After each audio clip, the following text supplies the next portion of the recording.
Vamos cantar o refrão do Salmo, que esse Salmo é o meu preferido, diga-se de passagem. Eu vos peço, Senhor, não deixeis inacabada esta obra que fizeram vossas mãos. Completai em mim a obra começada. É a grande graça que você tem que pedir para Deus na sua vida, viu? Que Deus complete em você a obra que Ele começou. No dia que você nasceu, no dia que você foi batizado e no dia que você se casou. Que Deus complete em ti, porque Ele começou uma obra em você. Que Ele complete. Vamos cantar rezando? Como que é?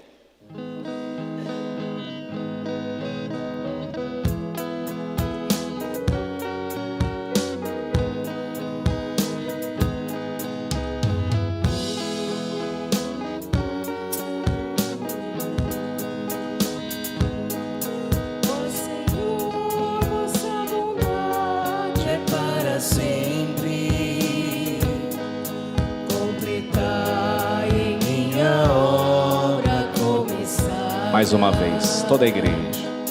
Ó Senhor, vossa bondade é para sempre.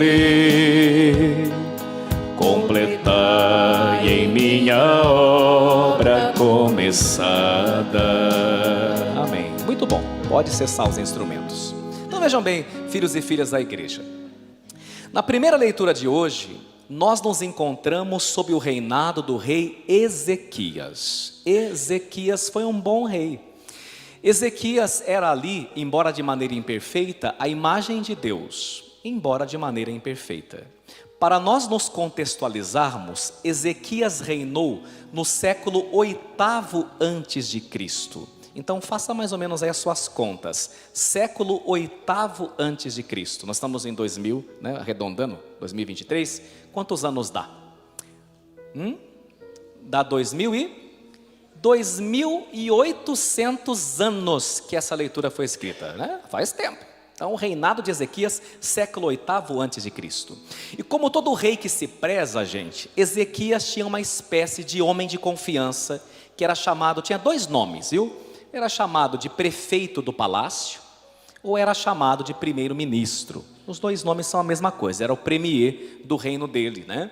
E esse homem que era de confiança, o braço direito do rei, o nome dele era Sobna. Esses nomes nesse final de semana são importantes para nós, além da gente aprender um pouco mais do mundo da Bíblia, que nunca é demais, né? Então você veja, Sobna era o primeiro-ministro desse bom rei que era o rei Ezequias. Ele era o prefeito do palácio. O problema é que Sobna era na verdade um oportunista, um megalomaníaco, um safado e um sem vergonha que não escutava os profetas, deixava-se corromper com presentes e no ápice da loucura daqueles que estão cheios de si e consequentemente vazios de Deus, porque quem está cheio de si está sempre vazio de Deus, não sobra espaço para Deus. Sobna, megalomaníaco, decidiu construir uma gigantesca estátua de mármore para ele, para si. Resolveu fazer uma imagem dele, para que todo mundo ficasse ali vendo como Sobna é fantástico. Ele queria ser mais que o próprio rei que o escalou. Isso já é um tiro no pé. Só que o Sobna fez a estátua de mármore com dinheiro de quem? Sim, com dinheiro público, né? Então o Sobna era um cara... Mudou alguma coisa hoje os políticos? Acho que não, né? Também uma coisa, né? Passaram 2.800 anos e a coisa é a mesma. Pois é. E como um dia a casa cai, Sobna não fica eternamente em brancas nuvens. Um dia suas falcatruas são descobertas. Felizmente, né? E felizmente também, Sobna foi destituído do cargo. E para ocupar o seu lugar, o rei escolheu um rapazinho. Você vai, de acordo com a sua Bíblia, você vai encontrar dois tipos de nomes. Aqui você ouviu Eliacim. Mas tem Bíblia, Eliana, que se chama, você que proclamou, que se chama Eliaquim. Depende, por causa do hebraico. Mas não vamos entrar nessa discussão. Eliacim ou Eliaquim? Vamos usar o Eliacim aqui. O Eliacim, gente, era um homem humilde, prestativo, que estava sempre ali, sempre a serviço do rei. Mas embora ele estivesse sempre ali, o Eliacim, ele tinha uma espécie de autoridade discreta, que é o que um bom homem, uma mulher deve ter. Ele era discreto, ele estava sempre ali. E o rei já estava de olho no carinha, né? Esse carinha aqui, se um dia eu precisar, é nele que eu vou confiar. Muito bem, todo mundo está contextualizado, né? Mas por que será que esse episódio nos é narrado no contexto da liturgia de hoje, quando São Pedro, no Evangelho, recebe a promessa de Jesus de que lhe confiará as suas chaves? É uma boa pergunta. O que tem a ver, Sóbina? Ele é assim, Pedro, chave, ligar, desligar? E a resposta é duas. Primeiro motivo, vou explicar. Era muito interessante, dramática e bela a forma como era conferido o poder, a autoridade a uma pessoa, mas também a forma como se destituía uma pessoa do seu cargo na época que a primeira leitura de hoje foi escrita. Vamos descrever. Quando um ministro, primeiro-ministro, era destituído, era em praça pública, diante de todo mundo. Era uma coisa humilhante. O rei arrancava o manto e o cinto do ministro considerado indigno na frente de todos. Pensa bem, que tristeza. O rei colocava ele lá, aqui, esse indigno aqui, esse corrupto. Arrancava o manto dele, arrancava o cinto dele, e o seu substituto, no caso ele assim, era revestido com o manto que pertencia a ele, e era revestido com o cinto que pertencia a ele, na frente de todo mundo. Um era humilhado, e o outro era exaltado. Era assim que funciona. E depois que o novo recebia o manto e o cinto, tinha uma coisa muito interessante também, emblemática e dramática. O rei pegava a chave do palácio, que era gigantesca, a chave era pesada, e tinha uma corda na chave. O rei pegava a chave do palácio e colocava nas costas do novo primeiro-ministro, significando: minha casa agora é tua. Você pode entrar, você pode sair, aqui eu te delego plenos poderes. Você dá a chave da sua casa a qualquer pessoa, sim ou não? Não, né? Tem que confiar, né? E a gente confia ainda botando câmera, né? A nossa confiança é bem desconfiada, né? Mas quando o rei colocava a chave nas costas do carinha, ele estava dizendo: eu confio em você, eu acho que você é capaz, eu acho que você está à altura daquilo que eu estou lhe confiando. E aquele que era destituído perdia a chave, perdia a autonomia. Esse rapazinho aí que recebia a chave nas costas tinha inclusive, gente, a autoridade para decidir quem seria ou não recebido por sua majestade o rei. Olha que interessante. E a título de curiosidade, talvez nem todos tenham visto quando um padre toma posse de uma paróquia. Quem já viu? Uma cerimônia muito bonita. O padre não entra, o bispo fica lá, o padre entra sem manto. O padre entra só de túnica, parece um seminarista, né? E aí então, num dado momento, o bispo recebe, ele é revestido novamente com a sua casula, e o bispo tem que entregar para o padre a chave da paróquia e a chave do sacrário. Quem que tem a chave da paróquia? Não estou falando essa chave física, porque a chave física nem faço questão de ter, nós temos pessoas que nos ajudam. Mas quem que tem a chave de uma paróquia no sentido de ser a autoridade máxima naquele lugar? O pároco, o padre. Todos os demais, diáconos, coordenadores, ajudam o padre a exercer a sua missão. Mas quem é a autoridade? O sacerdote. Quem que tem a chave da diocese? O bispo. Quem que tem a chave da Igreja Universal? O Papa. Porque Deus confiou a eles essa sublime missão. E é por isso que naquele dia nós somos revestidos e nós recebemos a chave. Mas você também recebeu a chave da tua casa. Eu acho bonitinho quando tem a pessoa faz aquela coisa de comprar a sua casa, seu apartamento, e qual que é aquele, vai pagando as parcelas. Eu acho fofo, né? E aí fica naquela expectativa, é uma cerimônia no dia que é a entrega das chaves, como é bonito. E aí vocês recebem as chaves, traz para o padre abençoar, né? Padre, eu recebi a chave do meu apartamento, né? Esse dia mesmo tem um casalzinho novo aí, né? Você não tem nem 2 anos de casado. Olha, padre, ó, chegou a chave do nosso casamento. Eu confesso que eu fico alegre com vocês, né? A sua alegria se torna a minha. Que coisa linda, gente. Vocês ficam pensando que Deus só deu a chave para Pedro? Deu mesmo, a chave do reino dos céus. Isso é com Pedro, com o Papa. Mas Deus também te deu a chave da tua família, a chave do teu casamento, a chave da educação dos teus filhos, a chave da tua vocação, a chave da tua casa. Tome cuidado para não ser destituído daquilo que Deus te deu. E agora ficou claro, né? Porque que Jesus falou, te darei as chaves do reino dos céus, por causa desse costume. Mateus está de propósito lembrando a entrega das chaves para Eliassim. Mas essa é a primeira razão. A segunda razão pela qual esse episódio é narrado no contexto da liturgia de hoje também é deveras importante. Por quê? Porque já que Deus te deu a chave, agora você tem que saber o que vai fazer com ela, né? Deus me deu a chave da minha casa, a chave da minha empresa, a chave do meu negócio. Deus deu para você a chave do teu carro. O que é que você vai fazer agora com aquilo que Deus te deu? E a resposta está onde? Nessa leitura. Então veja que interessante, né? Essa leitura nos descreve que tipo de autoridade Deus deseja que exerçamos em nossas vidas. Que tipo de administradores do palácio Deus deseja que nós sejamos, principalmente quando Ele permitir que nós estejamos em posição de autoridade, em posição de comando. E aí a palavra é clara porque diz como que deverá agir e ser Eliassim, o novo primeiro-ministro. Mas como Deus espera também que você reaja e haja diante da vida. Então, meu filho e minha filha, o que Deus está esperando de você nessa terra? Eu não sei se vocês já pararam para pensar nisso, mas Sêneca, antes de Cristo, já pensou no Memento Mori, que uma pessoa vive em média na Terra 4.160 semanas. Não sei se você sabe disso. Uma pessoa vive 4.000, se ela viver bem.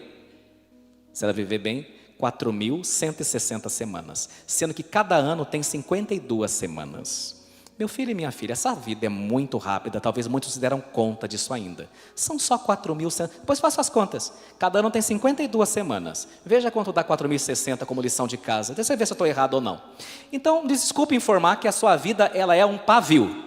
E a minha também. Então, o que Deus espera que nós façamos nessas 4.160 semanas para os que viverem bastante? Vamos ver? Versículo 21 da primeira leitura, dá uma olhadinha aí. Versículo 21 da primeira leitura, você pode conferir aí. O que Deus espera que você faça da sua vida. O que Deus está esperando de você. Talvez você não tenha feito ainda. Olha lá, versículo 21, eu vou começar. Eu já expliquei do rapazinho aí, né? Que vai perder o manto e o cinto, né? Então agora vai ficar claro aí para você, ó. E o vestirei com a tua túnica, e colocarei nele a tua faixa, porém em suas mãos a tua autoridade. E agora veja o que Deus espera de um primeiro-ministro do seu palácio. Continua. E ele será um pai para os habitantes de Jerusalém. Que mais? E para a casa de Judá. Então, em que consiste a autoridade que o rei, que na verdade é Deus, confia a Eliassim, que Jesus conferiu a Pedro, que o Senhor hoje confia a nós? Primeiramente, não se trata de um poder semelhante aos dos chefes desse mundo. Não é tampouco uma autoridade que impõe ao outro aquilo que bem se entende de cima para baixo. Não se trata tampouco de uma autoridade que visa honras e privilégios. Mas em que consiste as chaves que Deus está dando para você? Em ser como um pai, que está disposto a sacrificar-se pelos seus filhos, isto é, por aqueles que lhes são confiados. E aqui nós precisamos entender uma coisa que eu percebo que a maioria da turma que já passou dos 40 ainda não entendeu. Quem não desenvolver desde já um coração de pai ou um coração de mãe, nunca, jamais chegará à fase adulta. Se você passou dos 20 anos de idade, já está na hora de desenvolver um coração de pai. Já está na hora de desenvolver um coração de mãe. Nem todos poderão ser pais ou mães biológicos. E aqui não vou entrar no mérito da questão do porquê. Mas nem todos vão ser pais ou mães biologicamente falando. Mas todo ser humano tem o dever de desenvolver um coração de pai, um coração de mãe, no sentido de que devem ter pessoas ou uma causa nobre para cuidar. Se você passou dos 20 anos, não se sente cuidador das pessoas, não encontrou uma causa nobre pela qual vale a pena dar a vida, você é um moleque, você não é um adulto. O problema dos tempos de hoje é que temos uma geração de quarentões que querem se sentir garotões irresponsáveis, que querem ser cuidados, mas não querem cuidar de nada e de ninguém. São quarentões que nem têm coragem de sair de casa, por isso se sentem tão vazios de sentido, porque são superficiais e por isso são tristes. É preciso sentir que estamos empenhando a nossa vida em algo que vale a pena. Caso contrário, nada fará sentido. O que é ter um coração de pai e um coração de mãe? Ser um cuidador. Mais do que querer que os outros cuidem de você, cuidar daqueles que estão à sua volta. Desculpe falar, virar homem. A gente tem visto aí, e eu vejo isso chocado. Eu atendo pessoas toda semana e escuto muita gente. As pessoas que estão divorciando, viu? Tem mais de 40 anos de idade. Não são os novinhos, são os mais velhos. O cara ou a mulher faz 50, 60 e chuta o pau da barraca, chuta o balde e vai viajar. Vai viajar. Não vou botar uma tatu, né? Botar um piercing no umbigo, que eu sou jovem, né? Meu filho, cria vergonha. Não estou contra a tatu nem contra o piercing. Eu estou falando que você tem um compromisso. Deus te deu a chave do teu casamento. Deus te deu a chave da tua família. Deus colocou criança sob a tua responsabilidade. E você vai o quê? Viajar, curtir a vida. Peter Pan na terra do nunca, que nunca quer crescer. É preciso crescer. Então veja o que Deus está dizendo, não sou eu, não é o padre. Ele será como um pai. Deus quer que nós sejamos pai e mãe das pessoas que Ele coloca em nossa vida, no sentido de sermos cuidadores deles, cuidadores delas. Amadurecer, virar homem. Mas o casamento está muito difícil de levar adiante, eu sei, mas o casamento é cruz, abraça a tua cruz e vai. Os consultórios de psicólogos, de terapeutas de família, de psicanalistas e de psiquiatras estão lotados de pessoas com problemas familiares. Por quê? Por causa de uma crise de autoridade. O pai não manda, a mãe não manda, quem manda é o pequeno imperador, a criança, o moleque. Porque você tem medo de frustrar seu filho e sua filha e está criando um pamonha. Isso quando não cria um molenga de um marginal. Os nossos filhos têm que aprender a ouvir não dentro da nossa casa. Uma falácia que criaram na escola, essa bobagem de progressão continuada. Nós não podemos dar uma nota baixa para a criança, que vai desenvolver nela uma baixa autoestima. Depois cresce por aí, não sabe ouvir não, sai botando fogo em container, e quando o patrão reclama, vai embora. Porque são molengas, são cristais frágeis, que não foram formados por um pai, por uma mãe de verdade. Porque a maioria dos pais e mães hoje querem ser amiguinhos do seu filho, porque é mais cômodo. Porque exercer autoridade implica formar, implica em ditar a direção, não em deixar que a criança que não tem nem autoridade nem maturidade decida por si. Atenção, criança não sabe decidir, é você que precisa decidir por ela. Ocupa o teu lugar. Um segundo ponto não menos interessante é que devemos pedir a Deus a graça de termos autoridade sobre aqueles que Ele nos confia, sobre a missão que Ele nos confiou, mas tomando muito cuidado para não confundirmos autoridade com autoritarismo. Tem pessoas que recebem poder e são autoritárias. Elas não têm autoridade. São duas coisas totalmente diferentes.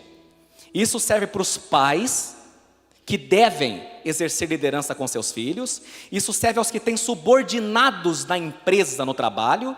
Isso serve aos coordenadores e líderes das pastorais desta paróquia. Isso serve a mim que sou padre. Atenção, coordenadores e padre. Pais, você tem autoridade ou você é um autoritário? São duas coisas totalmente diferentes. O poder que te foi confiado eleva as pessoas ou as humilha? As pessoas, quando estão a seu lado, se sentem promovidas ou oprimidas? Isso vale também para seus filhos. Tem pais que são autoritários.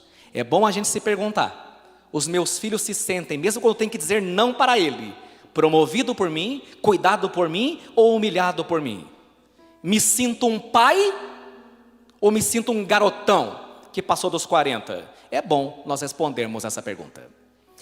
Gosto de um pensamento popular, embora provocante, que diz assim: quem não dá assistência, abre espaço para a concorrência.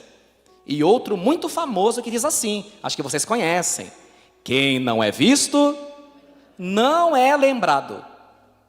Isso vale para tudo na sua vida. Se eu que sou padre, não estou aqui rezando missa para vocês todo domingo, daqui a pouco eu vou perder minhas ovelhas, não é? Quem não dá assistência, os lobos vão levar vocês embora.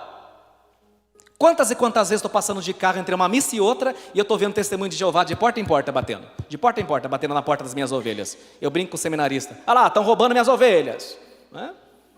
Quem não dá assistência, abre espaço para a concorrência. Se você não marca presença naquilo que Deus te deu, você está numa pastoral, você nunca vai. Você vai perder, você vai ser destituído do seu cargo. E que coisa triste é ver um outro recebendo um manto e uma faixa que são tuas, que você por pura displicência perdeu. Marque presença na tua família, marque presença na tua casa, marque presença na tua paróquia.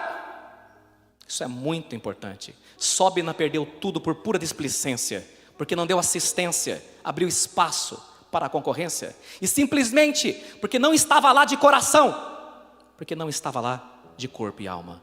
Não se permita, filho e filha, perder tudo que você já conquistou por pura displicência, porque não está lá de coração e de alma. O Padre Léo, que se Deus quiser vai ser canonizado, ele de vez em quando falava umas coisas que meio que machucava a gente, mas era necessário. Uma vez o Padre Léo falou uma coisa que me deixou rubro de vergonha, né? Mas é verdade. O Padre Léo falou assim: o pai que não bota a sua filha no colo vai pegar ela no colo de um namorado sem vergonha. Viu? Se você não pega a sua filha no colo, o namorado sem vergonha, que vai tirar a virgindade dela, vai pegar. Porque você não está presente. Porque Deus te deu a chave e você botou na gaveta. Outra coisa importante, um pai que não é amigo do seu filho, o traficante da biqueira vai ser. Vai ser. Vai fingir que é, mas vai ser um amigão, parceiro, que vai levar seu filho para a morte. Quem não pergunta como foi o dia da esposa, o Ricardão vai perguntar. Deus já te deu as chaves, mas tome cuidado para não perdê-las. Uma coisa interessante que eu confesso que é vivendo e aprendendo, né? A primeira leitura de hoje nos fala que ele assim foi colocado como uma estaca. Uma estaca. Por que é estaca? Uma estaca fixa. Deus botou ele como uma estaca. Deus está falando assim: eu vou te dar firmeza, vou te dar respaldo na missão que eu te confio, né? Vamos conferir isso? Vamos dar uma olhadinha, quer ver? Aqui, na primeira leitura, veja aí. Eu gosto de estudar a palavra com vocês, porque a gente não tem outra oportunidade, então tem que ser na missa, né? Veja aí, versículo 23. Versículo 23, olha lá, quer ver? Hei de fixá-lo, continuei, como estaca em lugar seguro, e aí ele terá o trono de glória na casa de seu pai. Veja que interessante, Deus quer fazer de você uma estaca. O que é uma estaca? É algo fixo, mas também estaca é um ponto de referência. Deus quer que você seja referência na tua casa, referência na tua família. Mas agora preste atenção. O que acontece com uma estaca? Se você começar a pendurar nela um monte de coisa, vai pendurando, o que acontece com a estaca? Desaba, né? Todas as vezes que você vai colocando outras coisas na sua vida que não tem nada a ver com a missão que Deus te deu, você cai. Então preste atenção. Pare de delegar uma responsabilidade que é tua a outras. Às vezes eu vejo gente casada, quando tem problema no casamento, pede para a mãe resolver. Pelo amor de Deus, cria vergonha, né? Cresce e amadurece. Tem coisas que são com vocês, tá? Deus confiou em vocês. Ele te deu plenos poderes sobre a tua família, sobre o teu casamento. Se comporta como tal. Deus te deu plenos poderes nesse novo trabalho que você está. Faz acontecer, dá o teu melhor. Para terminar, eu gosto muito de uma fábula, eu adoro fábula, né? Que conta que os ratos de uma casa estavam muito nervosos e fizeram uma assembleia, porque descobriram que o dono tinha contratado um gato especialista em caça de ratos. Esse gato era muito famoso na internet, dava curso, era coach, né? Coach de outros gatos. O nome dele era Rutinaldo. O Rutinaldo chegou, parecia um tigre, aquela pançona. Quando os ratos viram, ficaram desesperados. E a assembleia durou horas e horas. O que nós vamos fazer? Não vamos mais poder comer queijo, nós vamos morrer de fome, nós vamos entrar em jejum forçado. E foi um auê. E aí então o coordenador dos ratos pediu que os ratos dessem uma solução para o gato Rutinaldo. O que nós vamos fazer? E ninguém chegava a nada. Até que um ratinho, ele ia assim lá no canto, humilde e discreto. Eu tenho uma ideia. Nós temos aqui um sino que o dono não usa mais aqui no porão. Por que tem a ver? Vamos amarrar um sino no pescoço do gato. Mas para quê? Ué, quando o gato estiver longe, a gente pega o queijo e traz para a comunidade. Mas quando o gato acordar, a gente vai saber que ele acordou, porque ele vai andar e o sininho vai bater. Ah, os ratos foram ao delírio. Isso mesmo, que boa ideia, excelente. E todo mundo comemorou. Mas aí alguém perguntou, e quem que vai amarrar o sino? Ninguém levantou a patinha. Então, a pessoa que tem que amarrar o sino na tua casa é você. Não é outra pessoa. É uma responsabilidade que não pode ser delegada a mais ninguém, senão a você mesmo. Meu filho e minha filha, exerce a autoridade que Deus te deu. E agora uma pergunta, né? Não precisa responder aí. Vamos ver quem prestou atenção na pregação de hoje, que não dormiu. Então, primeira coisa, como que era mesmo o nome do rapaz que era o primeiro-ministro do rei Ezequias? Sóbina, ok. O Sóbina foi destituído e Ezequias teve que escolher um outro. Como era o nome do outro? Eliacim. Eliacim era um homem humilde, discreto, tinha competência para o cargo. Sim ou não? Sim. Agora a pergunta, será que Eliacim deu certo? A turma não lê a Bíblia, desculpe falar, não sabe. Mas eu vou te dar o spoiler. Eliacim não deu certo. Porque ele começou bem, mas depois ele começou também a vender coisinhas para os primos, favorecer o irmão, fazer favor para a tia, e começou também a receber presentes de suborno. Infelizmente ele assim era uma estaca, mas pendurou muita coisa que não era de Deus e acabou caindo, porque Deus começou uma obra nele, mas não pôde terminar. A pior desgraça que pode acontecer a uma pessoa não é ficar doente, não. A pior desgraça que pode acontecer a uma pessoa não é sofrer acidente, não. Isso aí Deus dá jeito. A pior desgraça é Deus começar uma obra linda em você e não poder terminar, porque você não deixou. É Deus ter casado você e não poder concluir, porque você amarelou. É Deus ter aberto um negócio fantástico na sua vida e você não levar à frente, porque você foi um pamonha. Não virou homem e mulher de verdade. Isso vale para mim, padre também, viu? Não é só para vocês, não. Para mim também, né? Então, meu filho e minha filha, se tem uma oração que a gente tem que fazer o resto da nossa vida, é o refrão do salmo de hoje. Ó Senhor, vossa bondade é para sempre. Completai em mim a obra começada. Que a coisa mais triste vai ser um dia, e vai acontecer infelizmente, da gente vir afinado, e as pessoas olharem para nós no caixão, e Deus também. Que pena, eu comecei, e começou bem, mas foi ele assim, Sóbina. Eu não pude concluir nele a obra que eu comecei. E se tem uma coisa que dá uma agonia na gente, é ver obra que não foi terminada, né? Vocês conhecem a aranha do vergueiro? Aqui em Sorocaba? Bota lá. Onde fica a aranha do vergueiro? Ali perto do hospital regional, né? Ficou a estrutura e os ferros parecem os pelos da aranha, não parece? Então até hoje, o nosso povo adora dar apelido, virou a aranha do vergueiro.